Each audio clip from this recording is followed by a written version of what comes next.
Now at 6 and streaming on crossroadstoday.com, a big change is to higher education in Victoria, how a major state investment could open doors for students. Plus, a warrant leads to drugs and an arrest in Yoakum. And a look at how much is being spent to fix potholes throughout the city. Stormy day over the crossroads at this hour. We just have a little bit of rain left over. Here's Victoria. You can see we still have some shower activity, but the big stuff's over. Now the big concern is tomorrow. If it does this again, will we have any flooding? We'll talk about that coming up in a moment. And the Cuero Gobblers football team looks to make noise in the state 7-on-7 tournament there in College Station. We'll look at some of the key players to watch out for tomorrow in sport. You're watching 25 News Now at 6. Good evening and thank you for joining us. I'm Shauna Curry. Don Brubaker has the night off.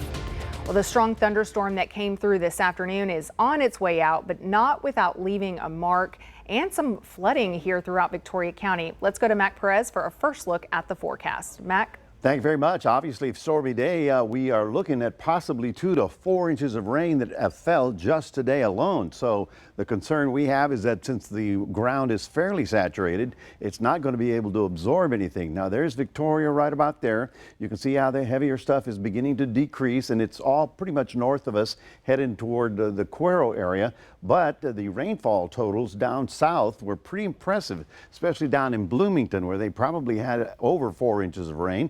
There likely will be some flooding tonight, so do watch, you're driving, to be careful. This is going to happen again tomorrow, so we'll wait and see what that does for us, and we'll have more details on that coming up in just a few minutes. Shauna, back to you. And again, that heavy rain, loud thunder passed through the crossroads this afternoon. It did cause some minor street flooding and widespread power outages.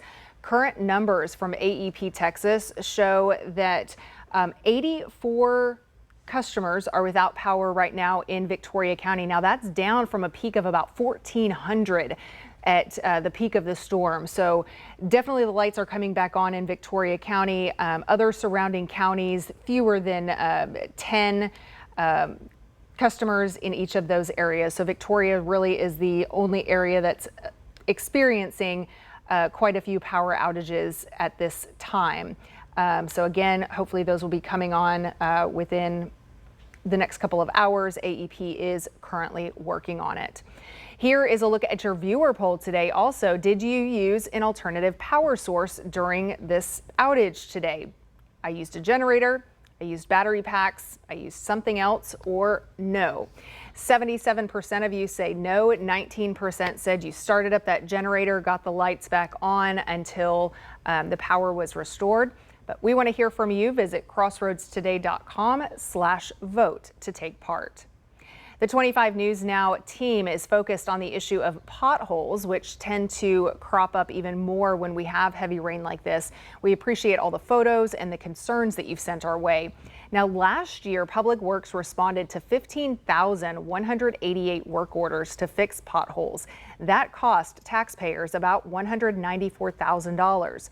So far this year, the city has responded to 7,149 work orders for potholes, costing the city about $109,000. Tomorrow afternoon, we're interviewing City of Victoria leaders who are responsible for our streets, and we want to know what questions you have for them. Send us your thoughts to staff@crossroadstoday.com, and we will get your questions answered.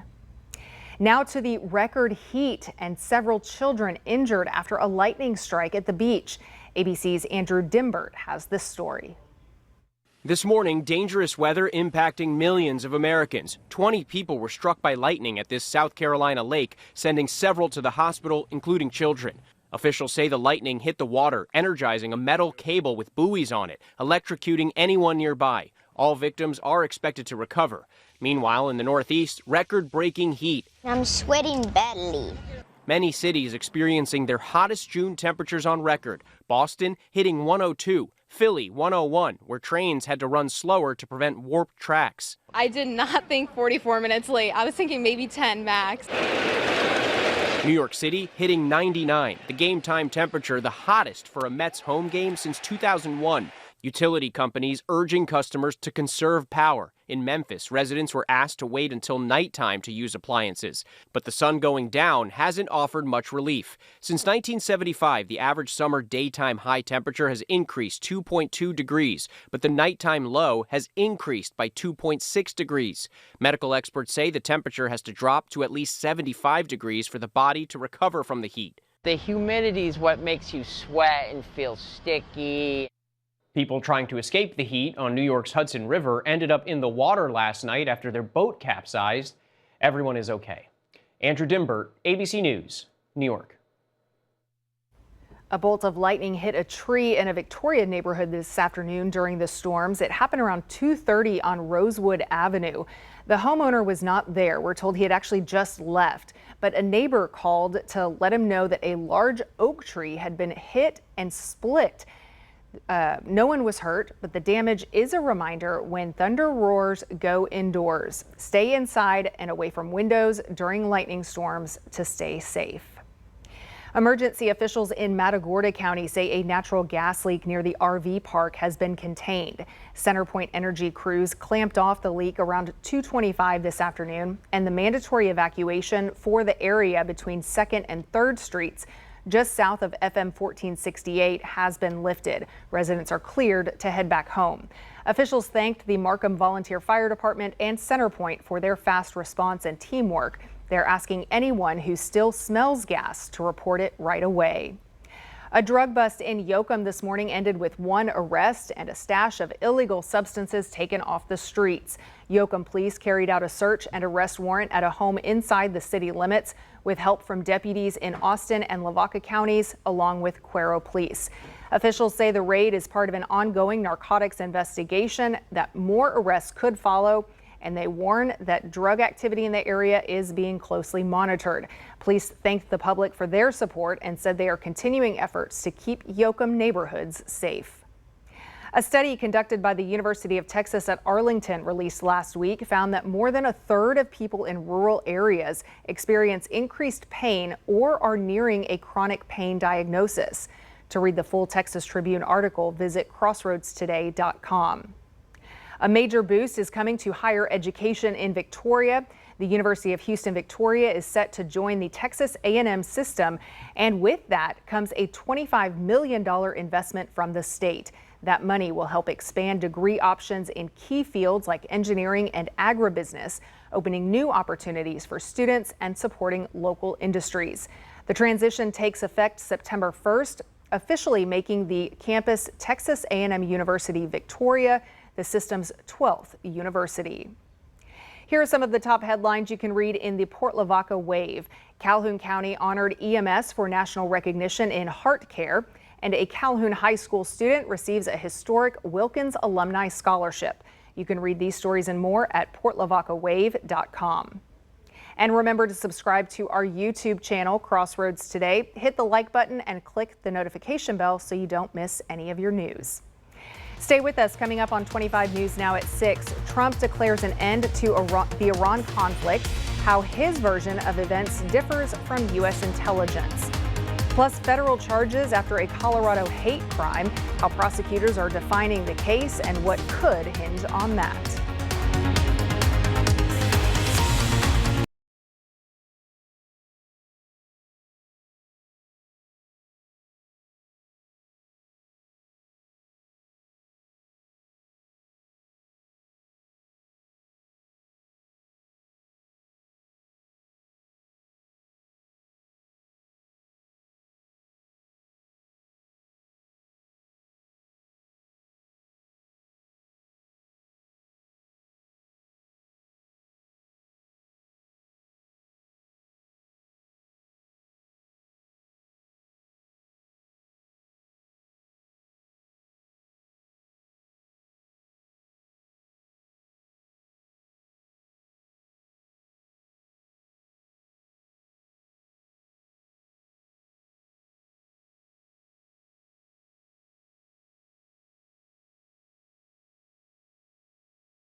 President Trump wrapped a lengthy news conference at the NATO summit in the Netherlands just hours ago, in which he again disputed early U.S. intelligence reports on the effectiveness of U.S. strikes on Iranian nuclear sites last weekend, going so far as to compare the success of the bombing run he ordered to the end of World War II. Laura Aguirre reports. We call it the 12-day war. We think it's over. I don't think they're going to be going back at each other. I don't think so. President Donald Trump projecting confidence that Israel and Iran's ceasefire will hold and that targeted U.S. strikes successfully destroyed Iran's nuclear capabilities. We assess that the American strikes on Iran's nuclear facilities has set back Iran's ability to develop nuclear weapons for many years to come. Comparing the impact to World War II. Actually, if you look at Hiroshima, if you look at Nagasaki, that ended a war too. This ended a war in a different way, but it was so devastating. This counters an initial U.S. intelligence assessment, described by sources briefed on it who say the U.S. strikes did not destroy core components of Iran's nuclear program and likely only set it back by months. Trump acknowledged the existence of the report, but dismissed it as preliminary and inconclusive. Since then, we've collected additional intelligence. We've also spoken to people who have seen the site, and the site is obliterated. And we think everything nuclear is down there. They didn't take it out. On Capitol Hill, agreement runs largely along partisan lines. Donald Trump has a long history of distorting and putting his own take on U.S. intelligence assessments, regardless of what it actually says. So you have the Iranians that are saying, look, we want to negotiate peace now. Obviously, we impacted their facilities. Trump confirmed today the U.S. will meet with Iran next week about a potential nuclear agreement, but has repeatedly said he doesn't feel that formality is necessary. I'm Laura Aguirre reporting. President Trump says he's not looking for regime change in Iran. He just doesn't want to see, quote, chaos. At a news conference, Defense Secretary Pete Hegseth called the recent strikes flawless, and both he and the Secretary of State Marco Rubio suggested an intelligence leak may have been politically motivated. Hegseth says the FBI is now investigating. In Boulder, Colorado, a man accused of throwing Molotov cocktails at a crowd during a pro-Israeli hostage event is now facing 12 federal hate crime charges. The Justice Department says 45-year-old Mohammed Solomon, an Egyptian national, had been planning the June 1st attack for a year. At least 8 people were hurt. His attorney argues this was a politically motivated attack, not a hate crime under federal law. For the first time since Robert F. Kennedy Jr. became U.S. Health Secretary, a major CDC advisory committee is meeting today, and they're already facing a lot of scrutiny.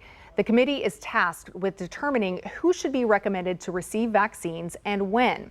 But the makeup of this influential panel changed dramatically in recent weeks after a sweeping overhaul by Kennedy. ABC's Zoreen Shah has the story. At the CDC today, the nation's leading vaccine advisory body meeting to discuss and vote on several key immunization guidelines for the fall season. Among the agenda items, discussions on the safety of a well-tested ingredient found in some flu vaccines that has already been largely phased out, as well as recommendations surrounding RSV shots, particularly for children, including a program that provides shots to kids whose parents may not be able to afford them. RSV, a highly transmissible virus, can pose serious health risks, especially for young infants.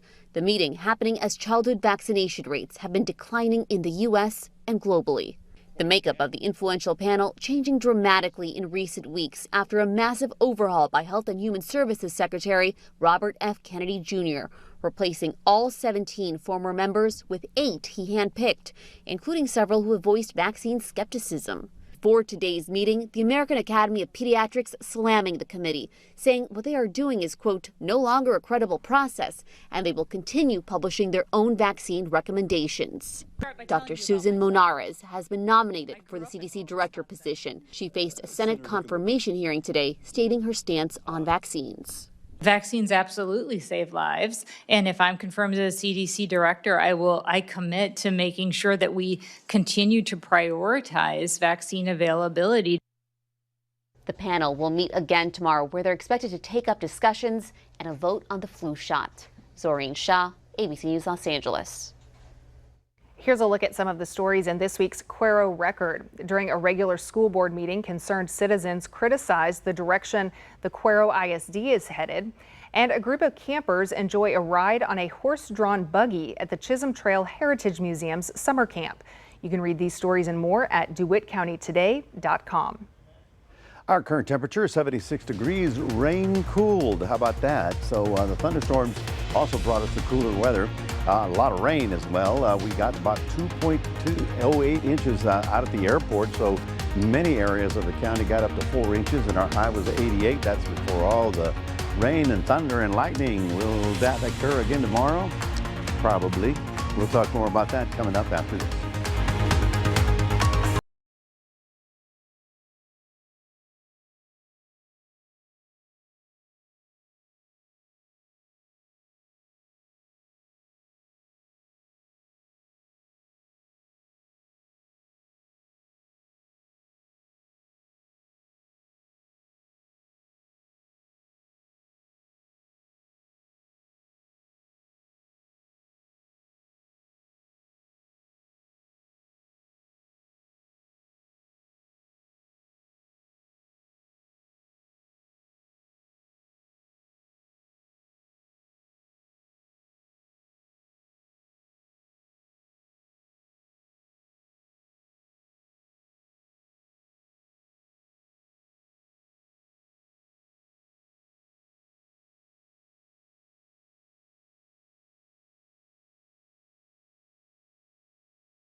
Well, good afternoon, everyone. Obviously, pretty busy afternoon with all the stormy weather that rolled around. You surely did. We hear that thunder?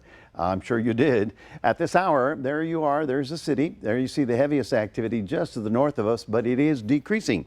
Remember, this is all driven by heating. So we get up in the morning, sun beats down, the clouds build up, then you get this rainstorm activity. Of course, the rainfall totals, the concern I have is that now the ground is pretty saturated. So anything that falls down as heavy rain is immediately going to be runoff flooding. I'm showing you this map because this is makes all the difference in the world.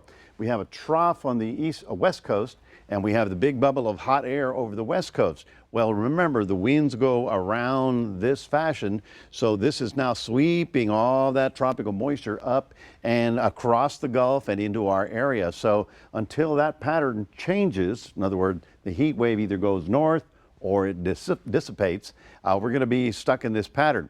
Now here's the city, a little bit of light rain left over, heavier activity up toward Cuero. No incoming below us, but of course the rain was significant down there, especially down toward the Bloomington area. Let me show you what I'm talking about. Here's a zoom in.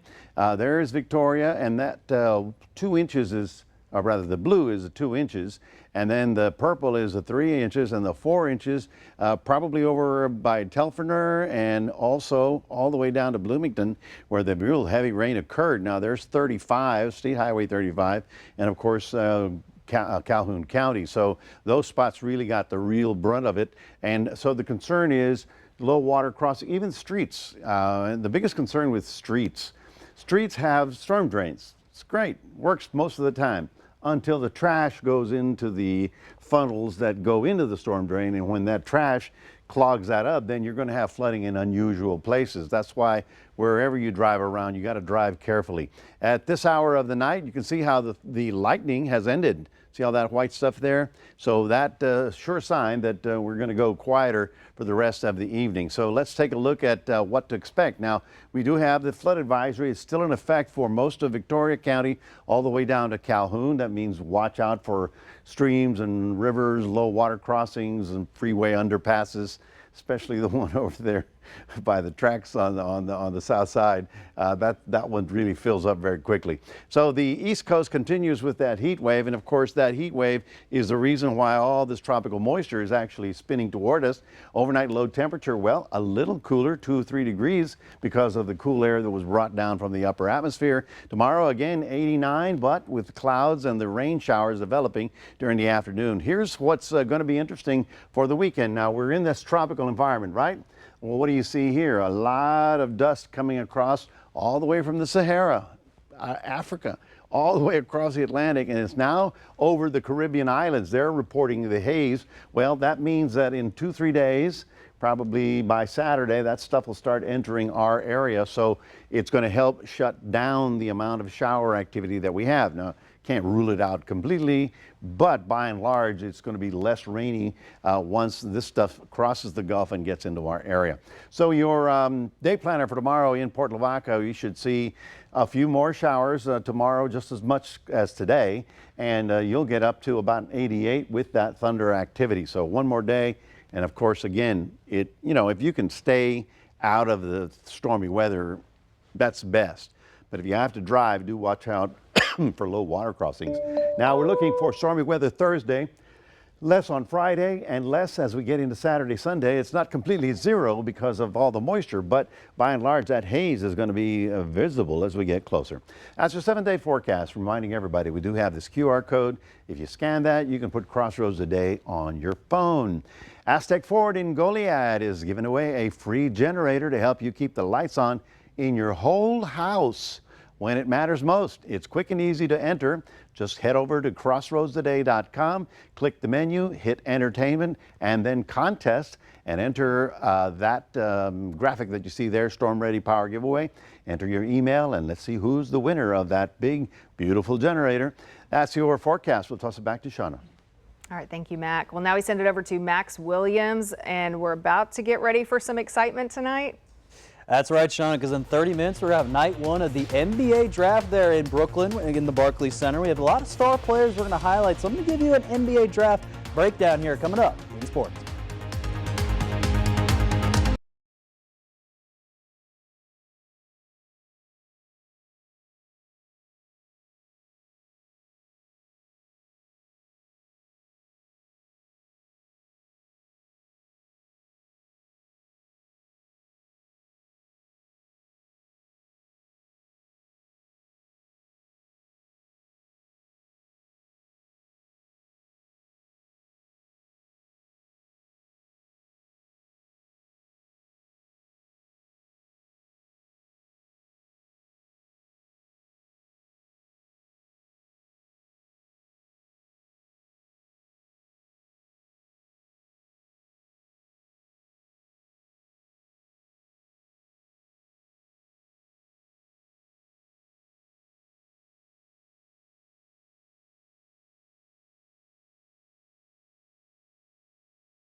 Past couple of weeks, we've highlighted Ty David Ganado and Bay City going into their state 7-on-7 tournament. One more team that's also going to be there is the Cuero Gobblers. They have some top athletes in wide receiver Walker Dietz and quarterback Jackson Marie and Jay Squardo. They're going to have quarterback competition going on there at Cuero at the moment, but they're going to be there in Pool C. They're going to have China Spring, Dumas, and Paris there in their pool. So we'll see how the Gobblers do it along with those other three teams. Again, they're going to start action around 8, 9 a.m. in the morning there tomorrow there in College Station. Now staying in 7-on-7, but from last week, the St. Joseph Flyers, they won their first ever in the silver bracket, their TAP State 7-on-7 tournament there in Waco this past weekend. It's the Flyers' first time they've ever competed there in this event, and this confidence for them, I believe, is going to help them going into the season. Again, it's going to start up there in late August. Over to some softball, more awards with the Texas Sports Writers Association revealed the 2A All-State team and had a lot of selections there from Ganado pitcher Sailor Burris. First team, also the coach of the year, went there, James Harp there for Ganado. Then second team went to catcher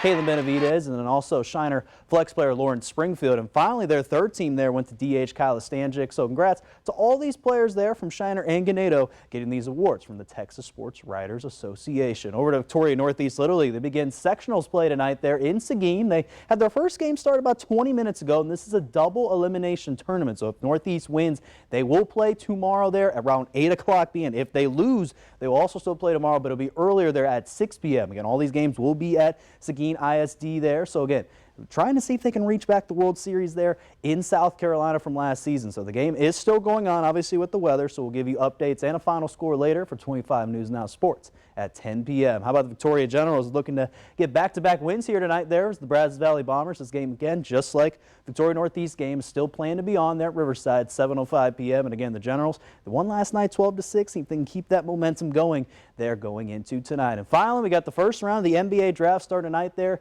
in a matter of 30 minutes right here on KVU TV. And two Texas teams are holding the first two picks in the draft. The Dallas Mavericks will have the first pick. The San Antonio Spurs will have the second pick. And right now, projected player that, again, the Mavericks are going to get, star Cooper Flagg. He's been one of a guy to watch out for the entire year for the Duke Blue Devils, and the Spurs currently looking to get Rutgers guard Dylan Harper. So again, the Spurs will also have the 14th pick in the draft, and the Rockets, with the trade they got from the Kevin Durant deal there from Sunday, they will get the 10th pick there in the first round. So we'll highlight all the Spurs Rockets players, along with obviously Cooper Flagg going to the Mavs later for our 25 News Now Sports at 10 p.m. That's going to do it here in sports. Shauna, back to you.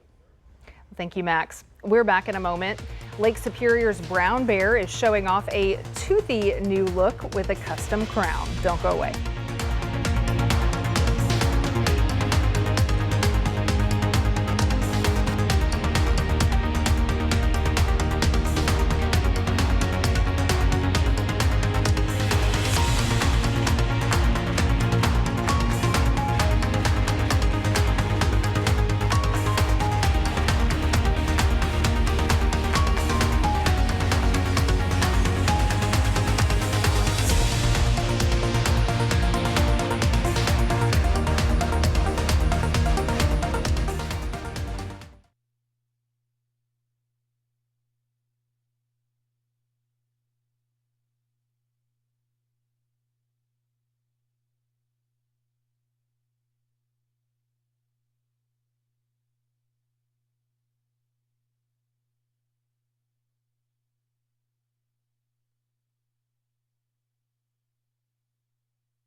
Tundra, the brown bear, just got a serious glow up at the Lake Superior Zoo. A shiny new crown for his tooth, giant tooth. The 6-year-old Alaskan brown bear needed a dental fix after re-injuring a tooth that had a root canal a couple years ago. So Minnesota's only board-certified vet dentist stepped in using a custom cast to create what is now the largest crown ever made for a bear. Wow. Maybe the largest crown ever. But it was built in Idaho, shipped in, there you see it, shipped in and fitted on site. Tundra now rocks his Royal hardware like a champ. All 800 pounds and 8 feet of him. I mean, yeah, that's... And he did match it to the other teeth, so it looks good. Yeah, so it still works. Yeah, he smiles and he's got that bling. Well, it's not a gold tooth, is it? It's silver. Silver? Yeah. Oh my gosh, wow. His canine tooth, his big giant canine Big tooth. ones. You can definitely notice it. Well, folks, we're going to do this stormy weather again tomorrow afternoon, I fear. And of course, with being so saturated, we may have a little more flooding to deal with. But for right now, things are decreasing in intensity. Everything's moving north and falling apart. So tomorrow afternoon, look for another round. It looks like we're going to be drying up for the weekend because some haze from dust from Africa is coming in to visit us for the weekend. Kick up the allergies next week. All right, we'll see you back here tonight after the NBA draft.